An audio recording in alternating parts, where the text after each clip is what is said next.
my honor to invite His Excellency Mr. Reuven Azar, Ambassador of Israel to India, to deliver the opening remarks. Thank you, Arpita. Good morning, everybody. It's really a great pleasure to be here. I want to thank all my colleagues that came from Israel all the way to honor us with their presence. We have here the people that stand in the forefront of the Israeli effort on AI. I want to thank, of course, the Embassy of Israel for organizing this, especially Maya and all the team. Thank you very much.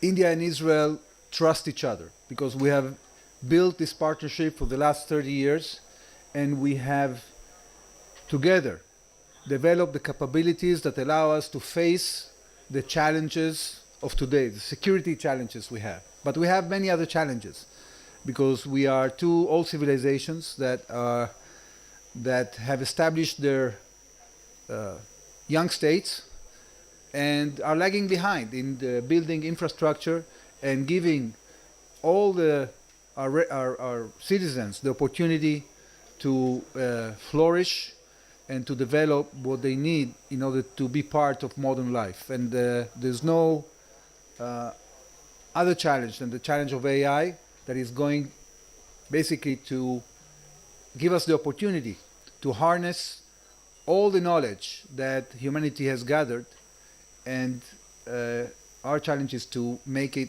accessible to each and every citizen, each and every entrepreneur. So we want to hear a little bit today from our participants here how they're going to do it, because this is something that is new for everybody, and we want to make sure that we will be able to build the capability and create the access that we need so we can together continue to flourish and to develop new projects that will make sure that we face also the challenges of the future. Okay, so I'd like to thank you very much for being here, and you will invite the next speaker? That's great. Thank you. Thank you, Ambassador, for your valuable insights. Now, our next speaker will take us into the strategic core of Israel's AI journey. Please join me in welcoming Brigadier General Reserve Erez Askel, Head of the AI Directorate at the Prime Minister's Office.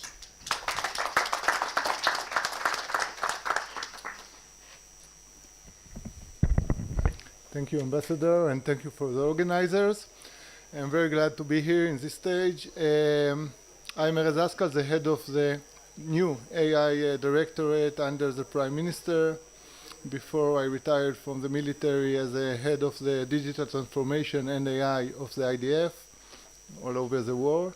And we established our directorate under the Prime Minister because in Israel we believe that AI is an issue of cybersecurity, of national security, and it's going to change all our life, of course. So we want to lead Israel. We have two main goals. First, to lead Israel to be among the top 3 of the world in this field, and we're going to be there.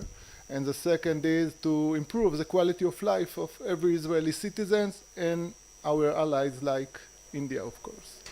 How are we going to do it? We're going to use our competitive advantage. I believe that Israel, we are the best in the world to solve the real-life problems. And because that, we're going to build 3 domains. First, as I said, labs of real-life solutions with the academia, with the industry, all the guys here. And we're going to found 50 verticals and to solve them. The second is to use our strongs in cybersecurity for AI, safe foundational models, etc. And the third is edge solutions. We believe that if we want to implement AI in the edge or in the real life, we must to build something in the edge, not to trust data centers in hundreds of kilometers from us. We want something local in the surgery room, in the classroom, or in the border or drones. So the idea is to use our industry from the military, from the civil industry, and to build it together. I want to invite you all to be part of that. India, they are a good friend of us, of course, and I believe that we can't do it alone. We need to build it together, all the big countries, Israel and India, of course. Thank you very much. And we're going to show you our product, but just we have a lot of companies and a lot of products, and it's just at the beginning, like I said. Thank you. Thank you, General Askell. Now I invite Dr. Victor Elkanatis, Senior Research Scientist and Head of the Center of AI in Agriculture at the Volcani Institute, Ministry of Agriculture.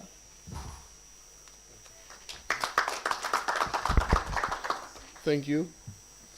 And thank you for being here. Thank you, Sir Ambassador, having us here. It's a great opportunity to give you in a few minutes our vision about using AI in agriculture. I come from the research, the Volcani Center. It's the research arm of the Ministry of Agriculture. We deal with all aspects of agriculture, including the AI and the technologies. So our mission is to feed the world in the future with the exponentially growing population, and at the same time do not exhaust our planet Earth. So we would like to have both sustainability of the agriculture and also produce enough food for everybody. The common and the conventional way to do it is to maintain sustainability is to reduce the inputs, reduce chemicals, reduce fertilizers, do not pollute. But on the other hand, this reduces the yields, and feeding the world, it won't be possible. So there is a kind of contradiction of whether we can use high technology in order to solve this problem. And we think that the sustainability of agriculture is not does not necessarily go together with reducing of the use of technology. The other way around, technology today can help us solve problems and do things more efficiently than we did once. So we can use tools like AI in order to do precision agriculture, digital agriculture, find where are the specific points where we can use those advanced technologies, the specific points and local areas that we can fertilize, where the need is most prominent, where we have to use herbicides and pesticides. And in a very early stage, we can detect it. So AI today gives us the tools to do that. We can do it by having a lot of data acquired in pests, diseases, and decide when is the best time to use those chemicals. Then we can centralize and use the knowledge, which is today only in the farmer's head and sometimes in the advisor's head, and to make it available to all the farmers all over the country, all over the world. And last but not least is to use the digital twins models. Just to give you an example of what we are trying to do, we use, of course, all the modern and state-of-the-art tools of deep learning and computer vision just to detect very early weeds in the field, diseases in the leaves, or pests, and decide when is the best time to act. We want to use all the LLMs, the large language models, that are specific for agriculture, that do not really exist today. not only because nobody has trained them, but also that the knowledge that those models have to be trained from is not available in a written form. Sometimes it's just experience of farmers, and we have to collect it and put it in the LLMs. And the digital twins enables us to make simulations, but not just simple simulations, but spatial and simulations with various kind of conditions that will find the optimal conditions to grow the crops in each one of the places. Speaking of AI tools, is not only in the implementation of the trivial or known things, but also in genomics and phenomics. We can use AI tools to go and through the phenotyping of crops, find how the genes are connected to the phenotype, that means how the plants grow, and find the best types and varieties that they are resilient to the specific conditions that the crop is grown. This is specifically important for the current situation where climate change makes the climatic conditions very different than they were once.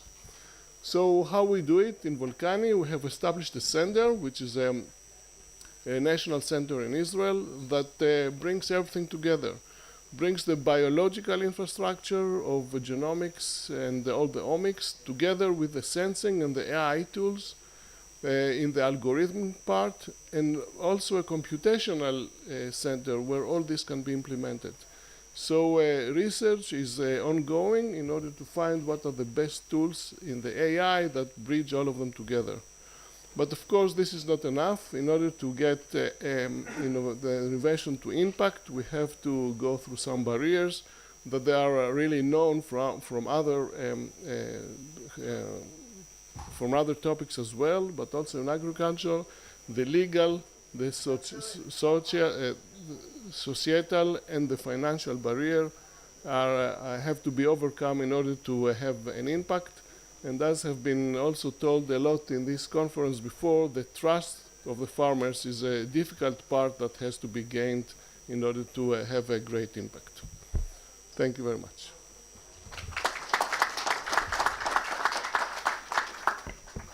Thank you, Dr. Victor, for sharing how AI is shaping a more sustainable future. Now, moving on, AI is not only transforming industries, it is reshaping how we educate the next generation. And to discuss the same, please welcome Ms. Merav Zerbib, Deputy Director General for Innovation and Technology at the Ministry of Education.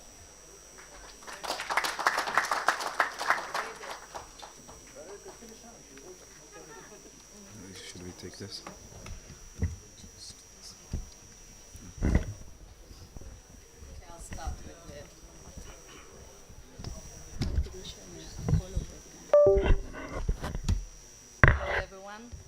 Thank you, Ambassador, for the opportunity to present here in India the education system in Israel and how we implement AI in the Israeli education system. Thank you, Erez, for being part of the Israeli delegation. And my name is Merav Zerbib. I'm the Deputy Director General for Innovation and Technology, and I'm honored to be here with you today. I'm going to give you only a brief glimpse of what we're doing in the Israeli Ministry of Education in order to implement AI in the education system. I'll start with our vision, then I will present our 4 pillars in the strategic Israeli strategic plan. Then I will give an example of how we implement AI into the system. I will elaborate on the 720 personalization project, and I will talk about our sandboxes, and of course, we will talk about collaboration. Okay, so let's start. I will read out loud our vision. Our vision is to promote flourishing at every level, individual, community, and the nation. Our education system will provide personalization to drive students and teachers' growth across all dimensions of life. And now to our strategic plan. Our strategic plan is based on 4 main pillars, which are aligned with the Oxford AI Readiness and, of course, to this amazing conference principles. The 4 pillars are human capital, infrastructure, regulation, and innovation. Okay, so let's dive into the human capital. The human capital pillar is, I would like to present the competency taxonomy. This is a framework we developed in Israel of how to promote AI competency from the basic level to the toppest level. So as you can see, in Israel we have only 2.3 million students, not more than that. We have basic AI competency for all. I will give an example how we gained this goal. And the next level is AI in subject areas. We integrated AI into different subject areas. What's unique about these 2 steps is that this is how students use AI. In the next 3 layers, we have students learning how AI is built, from the basic level, AI in STEM, to the highest level. Our 1,500 students learning as AI scientists how to build the future LLM, Israeli LLM, for the future of Israel. Of course, with an alignment to what Erez has just presented. I will have the video just behind me. What I would like to say that, as you can see in the picture, we have every year a month of AI. What's very unique in this month that in only 1 month, more than 70% of the students in Israel gain the AI competency. We used it in a very special approach, integrating a top-down and bottom-up approach. And competitions, hackathons, you can see the curious faces and the happy faces of the students. We understood that if we want to implement AI into the curriculum, we should do it in a really different ways. Now to the next pillar, infrastructure. In Israel, from the 4th grade, every student can use a special bot that we developed in the Ministry of Education, a special bot that teaches AI. This is a Q2 bot. Then next to the 7th to the 12th graders, we have the Notebook 11 and Gemini. Every student has an access to these tools. And then we have our amazing 7 and 20 project that I'm going to present to you today. So the 720 project is a personalized, we're talking about a personalized system. We're going to talk about 4 versions of personalized systems. In every system, student, teachers, and principals has their own AI agents. The agents are connected, so everything is personalized. We are talking about a unified, holistic system that every school can use. I will talk about the sandboxes later and how we mitigated the risks, okay? So let's see it in the video that we have here. The vision is clear. The technology is in place. Now, let's see how the system works in practice. Okay, we need the sound.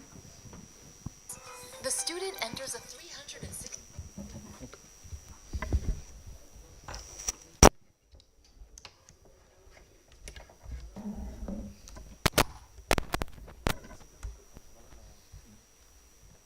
degree.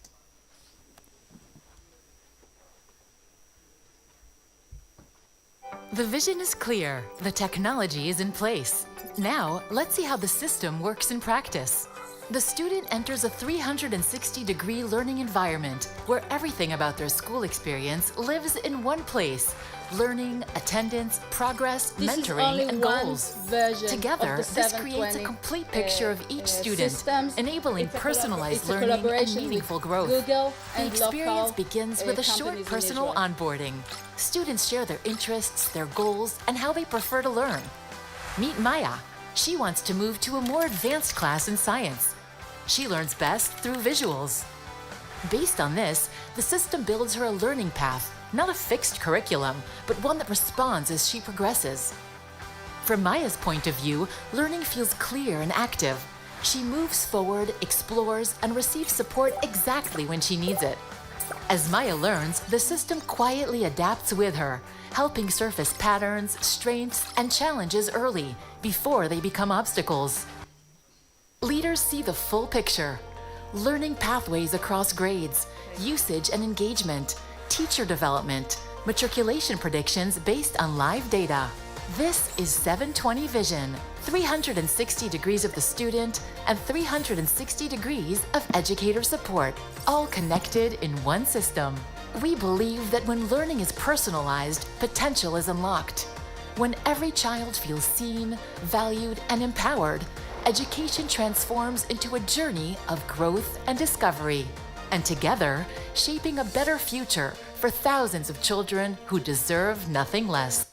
Okay, as I said, only a glimpse. You didn't see the whole video about how we personalize this to the teacher's experience, but there's time that the clock is ticking. Now to the final pillar, regulation. In order to promote all these tools, we had to move from frameworks to national scales, and we did it in a very special framework that we built to regulatory sandboxes. We started by setting risk framework with multi-stakeholder committee that defined risks, set new sandboxes rules. Then we worked together, the ministry, industry, local authorities, teachers, and we co-ran together experiments. Then we monitor, measure, and learn from real classroom data, set new evidence-based regulation, and scaled up.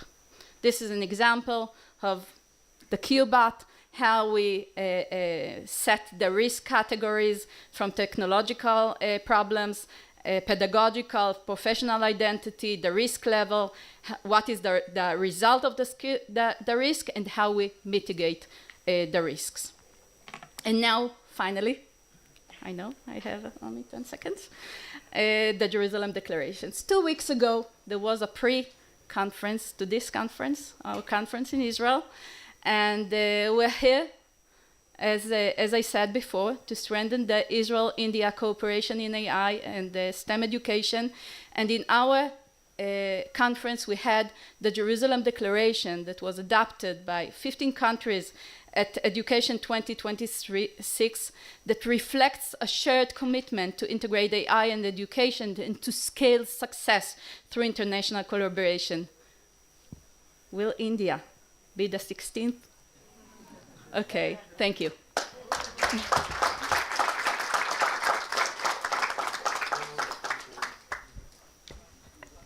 Thank you, Ms. Darveeb, for this wonderful presentation and explaining it so well.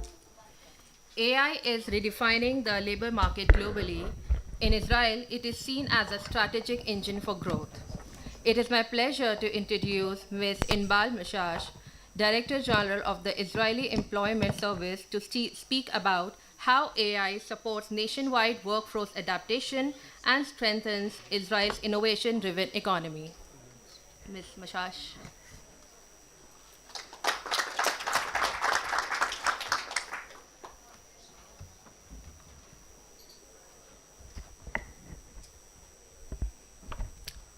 Good morning, all. I'm honored to be here in your beautiful country. This is my first time in India, so I'm very excited to be here. Shalom and namaste. When we speak about AI and the future of work, many countries speak in terms of disruptions. Israel speaks in terms of design. For us, the response to AI is not a reactive response to technological change. It is strategic engine which we expand innovation across the entire labor market true to our identity as a startup nation. Israel's strength has always been scale. It has been speed, dynasty, talent, and ecosystem alignment. Today, the strength is clearly visible in our AI adoption patterns. Just a minute.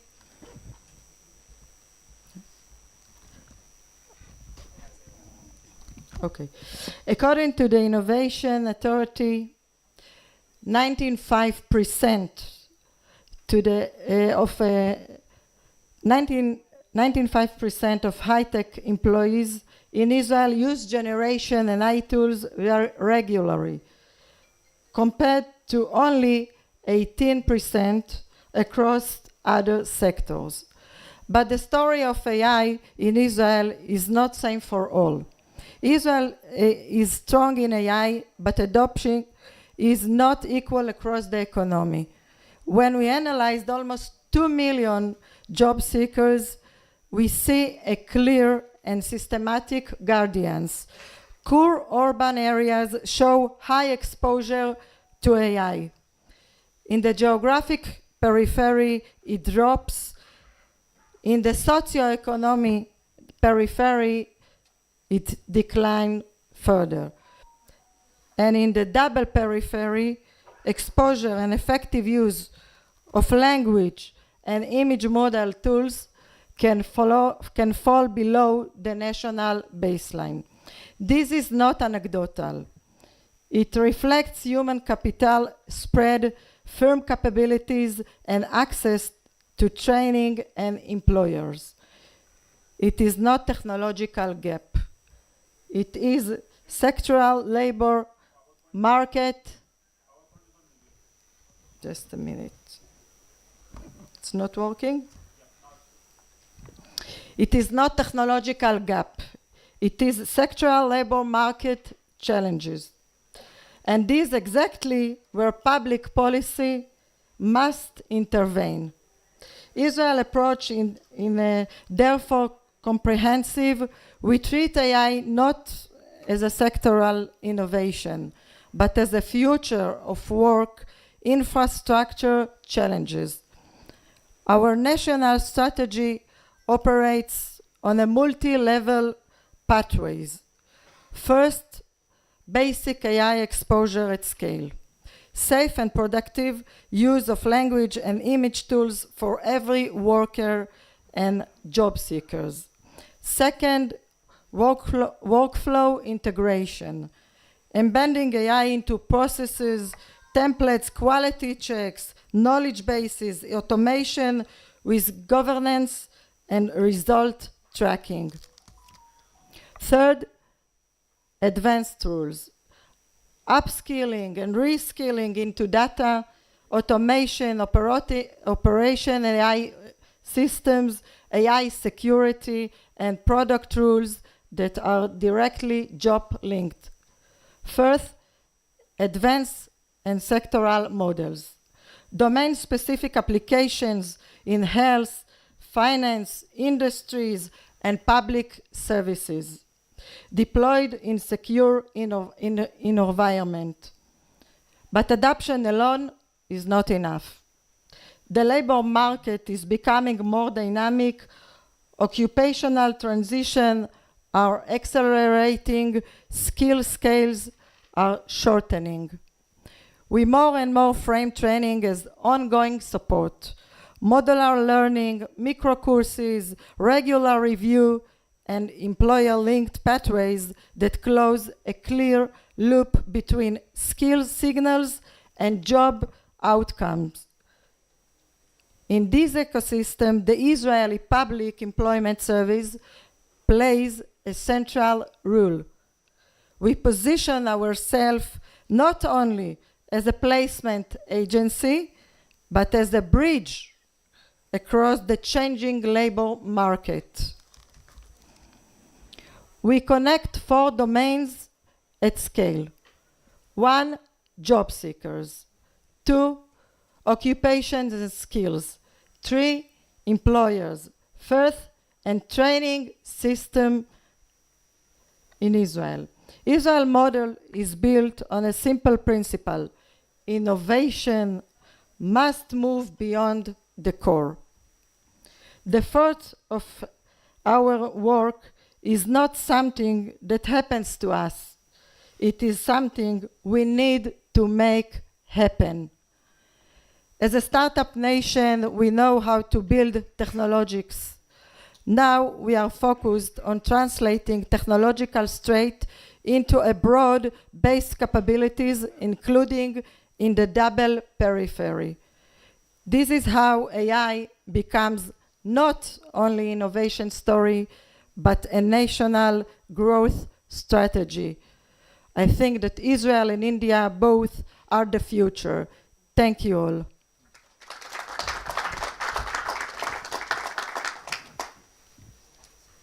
Thank you, Ms. Mashash. Now, please join me in welcoming Dr. Victor Israel Goselka, head of the Horizon Line Division, who will share how AI is reshaping scientific research methodologies and what this means for the future of discovery.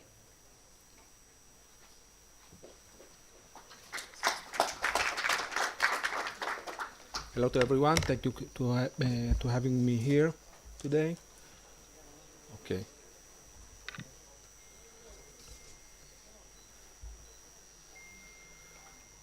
During the past several decades, we see more and more researchers to work just to stay in the same rate of progress in science and stay in the same rate. You can see it in the graph here behind me regarding the Moore law, but it's the same in other fields of science. The name, there is definition to this phenomena. The name is the scientist productivity paradox. When we're speaking about AI and science, there is 3 perspectives or 3 different ways to look at it. One is it's to understand the impact of AI on AI science, the impact of AI on the society, economy, and ethics and other things in the life.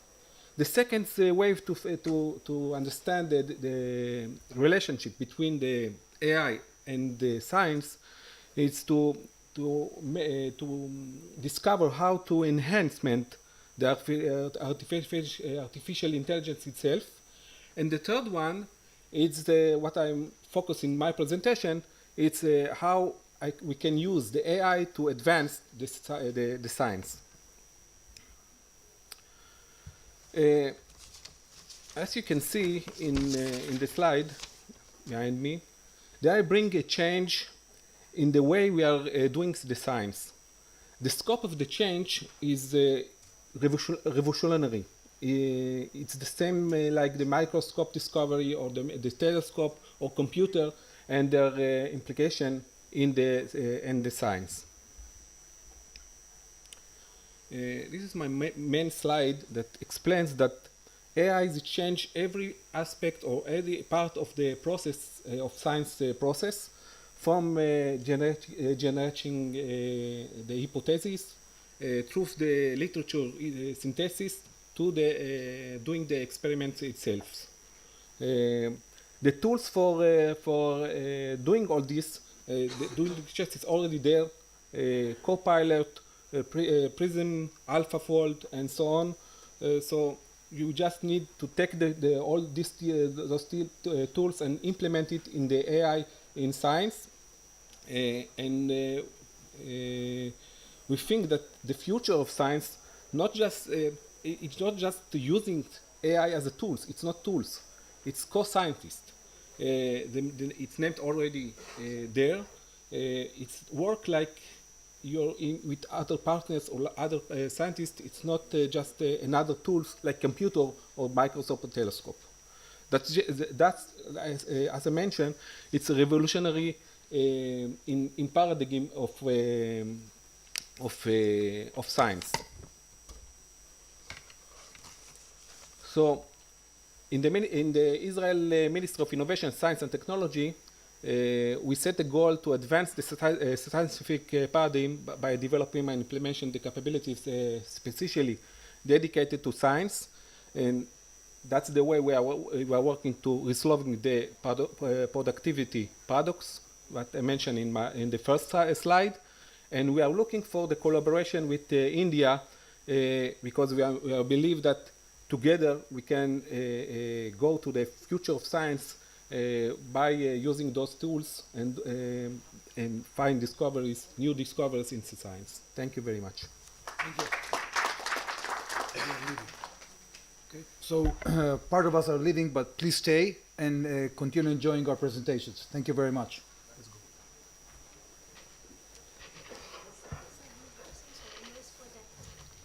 Thank you, Dr. Gosalkar. Oh. Finally, no AI ecosystem can thrive without strong industry leadership. Now join me in welcoming Mr. Avner Vilan, Chief Operating Officer of AI21, who will speak about how Israel's AI industry, alongside multinational R&D centers, sets global standards and strengthens collaboration between academia, startups, and government.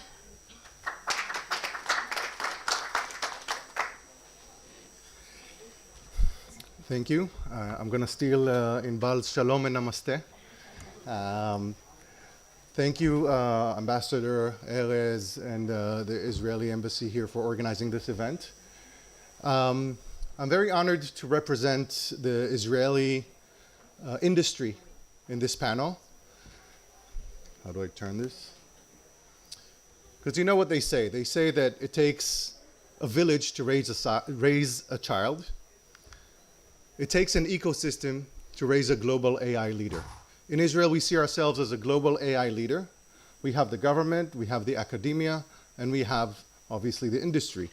The government provides our infrastructure, our roads, our electricity for our village. Academia is our school, is our base, our intellectual basis to build our village, to raise our village. But the industry is the home, is the heart of where the raising of the ecosystem happens. And Israel is one of the only nations in the world that actually possesses the whole AI stack. And our ability to control all the layers of the stack, which I will go into in a second, is what makes us resilient, strong, and innovative in pushing this forward. So let's go into details. On the bottom layer, we have the foundation. So we don't have huge infrastructure like other countries, but we do see the infrastructure layer as a very important basis for everything that we do. We need to make sure that we have enough sovereign compute power for our sustainable self-use, as well as to support our research, our scientists, our innovators, that they have all the GPUs that they need to develop their innovations. Next layer is the muscle. It's where we build the hardware of the AI. Hardware, chip design. This is Israel is the home of one of the some of the leaders in AI chip design, some hardware manufacturing, edge AI companies like Habana Labs and Halo, are companies that are focused on this layer. Next level is the brain, is the software infrastructure for AI. This is companies like ourselves, like AI21.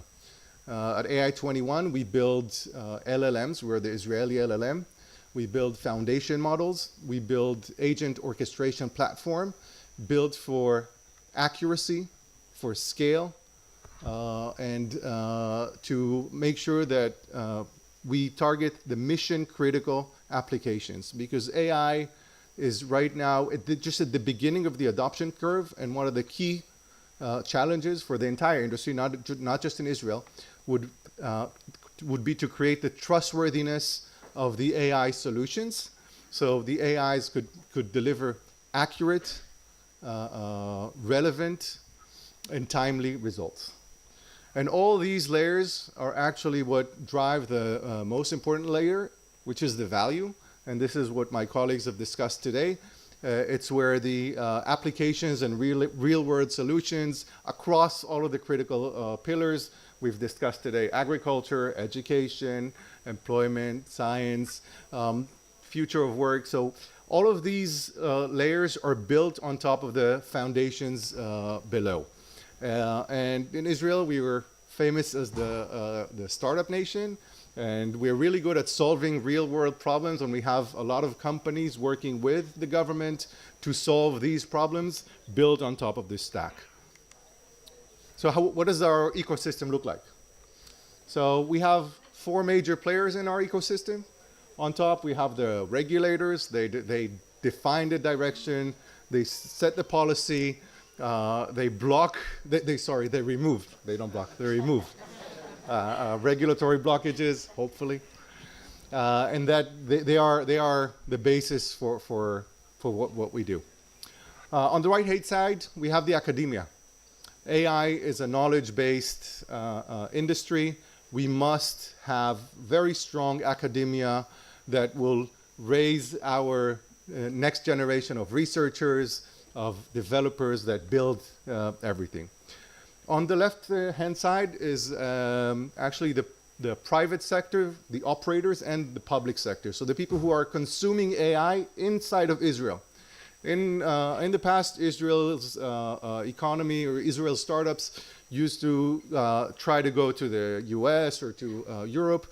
And what we've seen in recent years, which is very interesting, that we are focusing now on local market. Israel is on its way to become a $1 trillion economy. And we see that our partners, both in the public sector as well as the private sector, are actually the best design partners that we could ask for. They are demanding. They are, taking us to the limit. But this is what actually enables us to take and build this technology and then spread it to the world. And at the heart, we have the Israeli industry.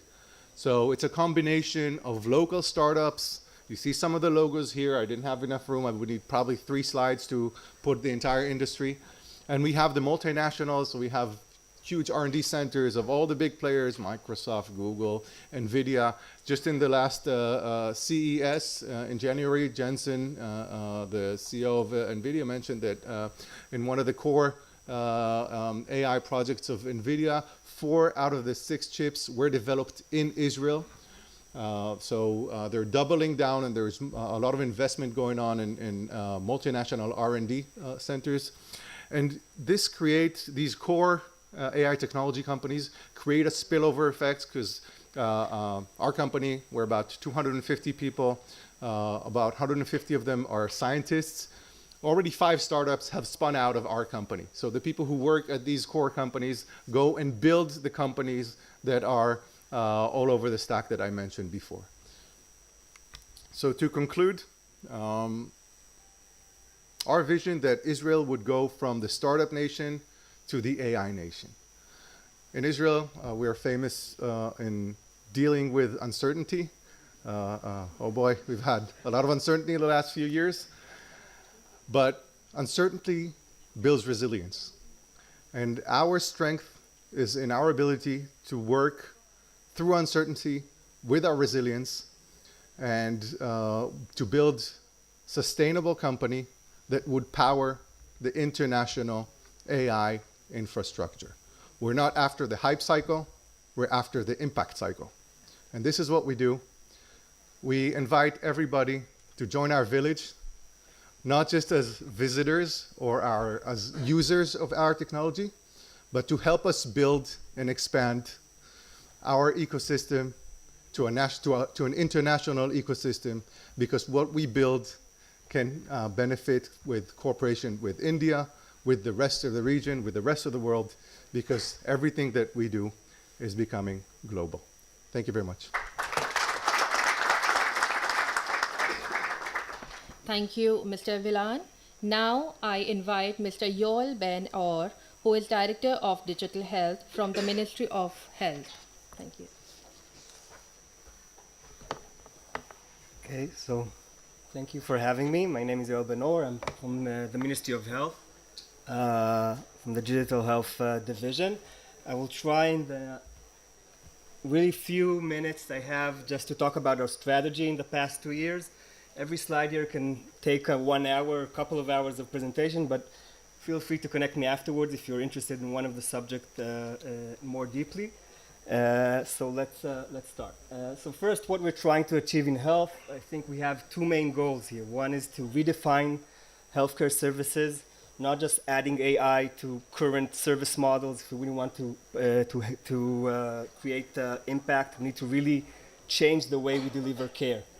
The second, I think, is the growth engine. In Israel, we like to see the healthcare services not just as an expenditure, but as said just before, seeing as an investment in creating a powerhouse for companies to expand globally. So this is a win-win situation between tackling our health challenges and a global expansion to powerhouse of AI companies. So this is the vision. How are we planning to get there? So we have 3 pillars in our strategies. One is obviously data, regulation, and transformation. So I'll talk really briefly about each one of them. Data. So we started in Israel very early to digitalize, about 30 years ago. We have a lot of data. Healthcare is a data-driven industry. But because we started early, this industry is working with silos. There was no regulation at the time we began. And currently in Israel, there's a big project called the Health Data Portability Law, working very hard to standardize the data, to being much more interoperable and navigating and helping data to flow to every point of care. And obviously this is the first step for AI revolution, right? If you don't get all the relevant data at the point of care, you cannot do anything. So this is something that it's a big project, it's an infrastructure project. Nobody likes to do infrastructure projects. People like to do the value side of things, but you have to start with it. And there's a lot of lessons to be learned of how to scale this infrastructure project. That would be great to share if anyone is more interested. Second is AI regulation. So we're seeing a big shift from regulating the products to risk management that is being done by health organizations. If once we, as a small country, looked at the FDA or the CE, the global regulators of software as medical device, and we said, okay, they approved it, now we can just implement it in Israel or in India and many other places. Today, AI became a platform. There is no regulator in the world who can regulate every AI agent that will be implemented in every healthcare system. That is not a sustainable approach. Therefore, risk should be managed by the health organizations themselves. And this carry a lot of responsibility of the health organization.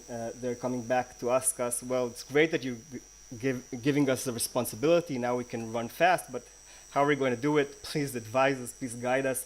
So we're working very closely with health organization in Israel to building the AI governance for health organization, how can they manage the risk by themselves. And of course, we as government will be accountable for putting these processes in place in each of every health organization. So this is the second pillar. The third is transformation. We want to see the impact of this data and governance of the data infrastructure and the governance infrastructure. And here, there's a lot of use cases going on in Israel, but I just want to talk about how we separate between 2 main themes. One is, I call them the obvious but complex use case. If it's obvious and not complex, then it's not interested from the government perspective. There's a lot of obvious use cases that are not complex. And I just wanted to give you 2 examples. One is, obviously, most discharge summaries going out of the hospitals in 2-3 years, we would not think that physicians will write them by themselves. Maybe they will go over them, but this is technology that already exists, but to deploy it in scale in every health organization is very, very complex. There's a lot of regulatory issues, accountability issues. So this is like what I call the obvious but complex use cases. We see very high impact. The technology is already there, and now the question is how you can scale them. Maybe another example of these kind of projects, the possibility of a physician to communicate with clinical guidelines. You want to, every place a physician meets a patient, we want them to be able, on the context of this specific patient with the relevant data, to be able to consult, to have a consultancy with an LLM that reads all the academic research that is relevant to this patient. This is also a technology that is already in place in many sectors, but putting it in large scale in every hospital in Israel or India, it's a very complex but obvious use case. This is something that we should do. The moonshot projects are also very interesting, and this is, I think, a different mindset and different approach to how can government should tackle them, is working on things that are more riskier, but with more impact. And this, maybe I'll give an example. Do we really need a physician to write every prescription? Or maybe if someone is a chronic disease, is a chronic patient, and he wants to renew every 3 months, he renews his prescription in Israel. So maybe you don't need every time a physician to write it. So these are much riskier projects, and we're now currently building a regulatory sandbox for these new kinds of projects. With this, I just want to finish. So as we all said, we're just in the beginning. Collaboration, sharing, and learning from the mistake of each other is the way to succeed. So happy to be here, and thank you very much.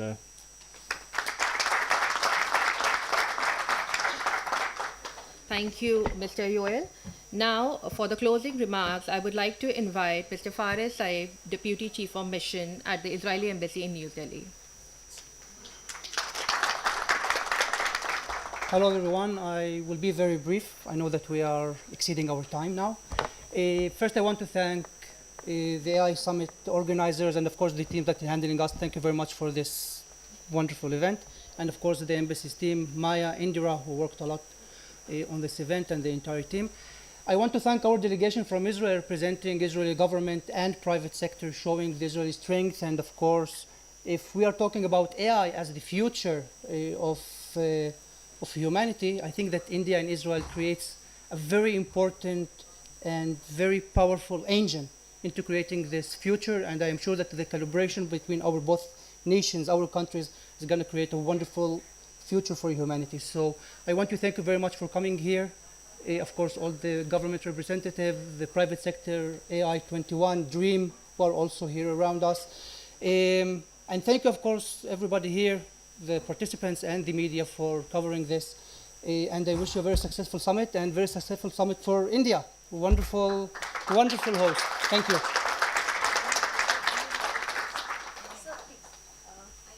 Please give a token of appreciation from our side. Sure, thank you.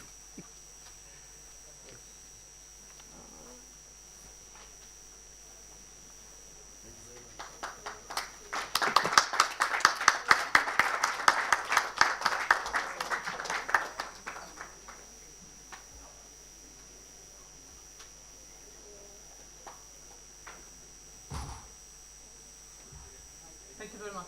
Thank you. Thank you.